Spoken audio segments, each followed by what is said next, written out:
Gulf Shores, Alabama. And we figured since we are officially RV-less, it was a perfect time for us to try something that we were really interested in when we started looking at taking our lives back on the road and traveling in the US.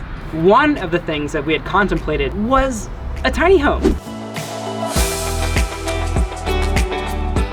One of us wanted a tiny home that was kind of planted in the ground, while the other person wanted a tiny home with some wheels on it so we can get moving.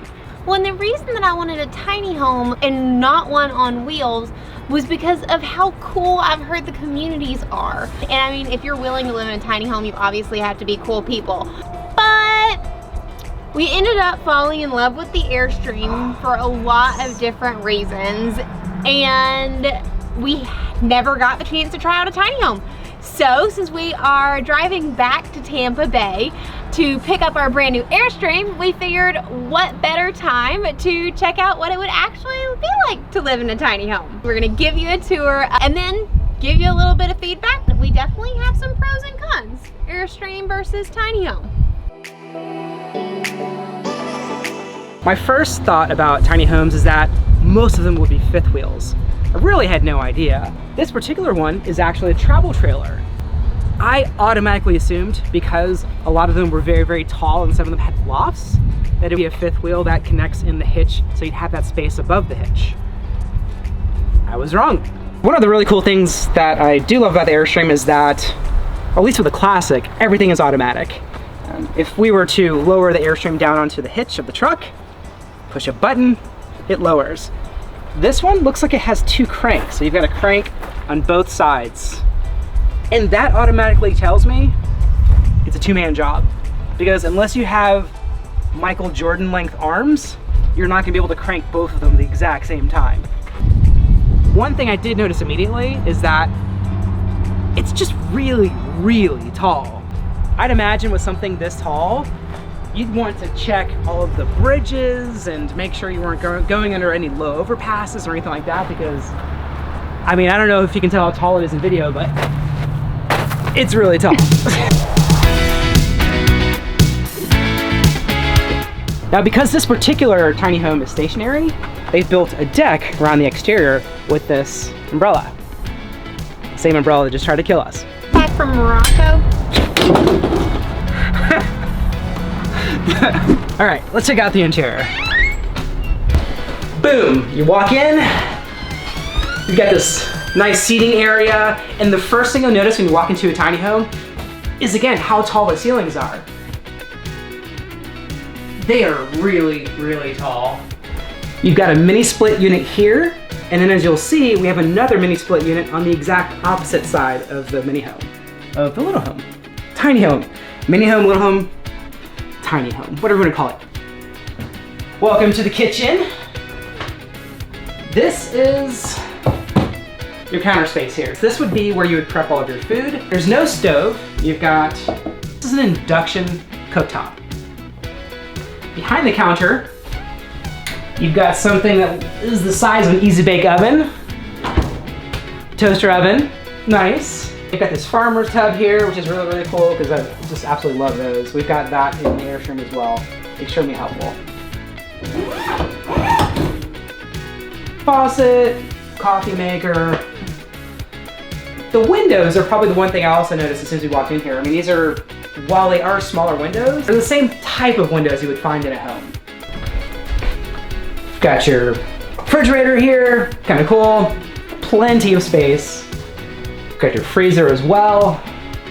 Nice. A little bit of storage up top. Actually, a lot of storage up top. I guess that is also one of the advantages of having something really, really tall with tall ceilings. You can add storage straight up. Because there's no dining or kitchenette area, we've got some TV tables here. This is definitely one of the pros. Check out these cool blinds. It's got a push button here. Basically just push it and it starts to retract. How cool is that? If I want to pull it down, push the button again. Drops very easily. Now we're going to take a look at the bathroom. Some would say this is where all the magic happens. It's where you get up to speed on all of your newsfeed items. Maybe I'm alone in thinking that way. You've got a big shower here, and it's tall too, so you don't have to worry about like hitting your head.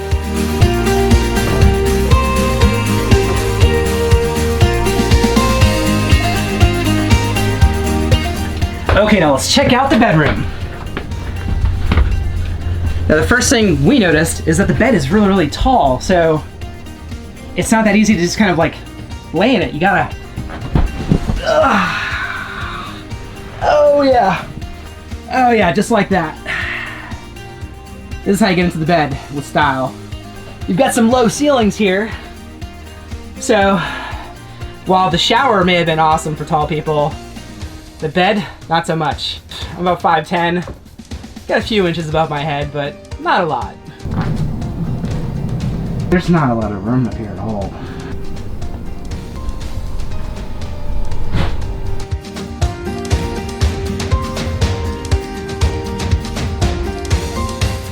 From a standpoint of comparing our Airstream to the tiny home, honestly, they're not really very comparable. I am so glad we went through this experience of staying in a tiny home, because now I know 1000%, and granted, this is the first tiny home we've ever stayed in. And I'm sure there are different layouts and different options, but for me personally, there's literally no comparison. We would opt for the Airstream all day, every day. Here are the top reasons why. A, this thing is so tall. Oh my gosh. That it would be, and like sometimes we're nervous about driving our Airstream. This thing would be a whole nother level of stress, just simply due to the size. It's wider than our Airstream. It's almost double the height of our Airstream.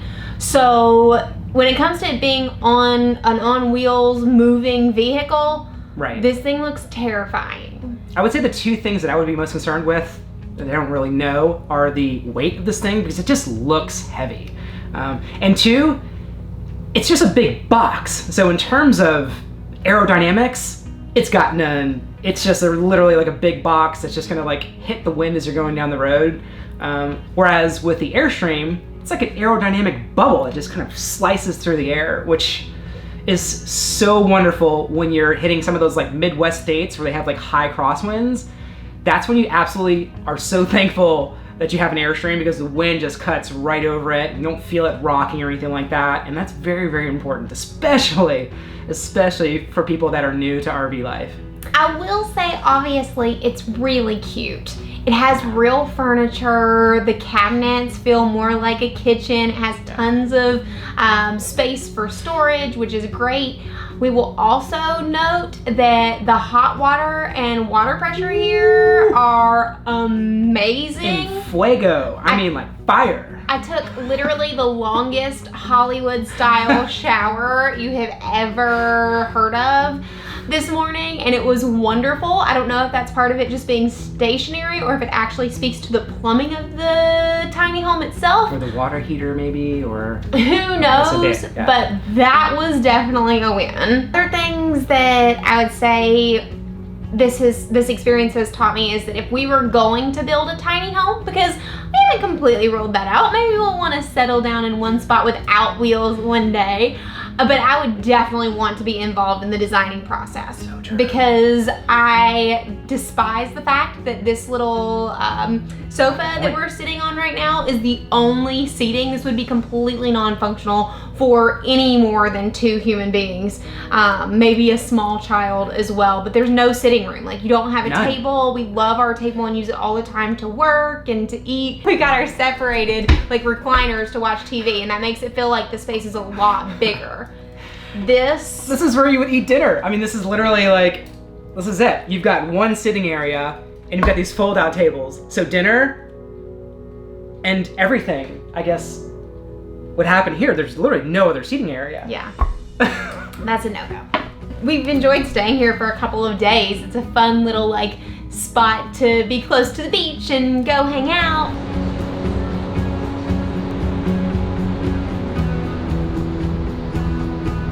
Perfect for a real quick little getaway, but it definitely doesn't compare when we're thinking about full-time life in our Airstream. I mean, I think if there are pros, it does feel more like a home. You have like your residential looking windows, but we prefer our plane without wings, because, well, you know, before the pandemic, we loved that plane life too. So it just makes us feel more at home and like we're actually going somewhere, because who doesn't get excited when you're going somewhere new? And it has lots of extra windows. The Airstream is just loaded with windows too. So, Airstream versus tiny home.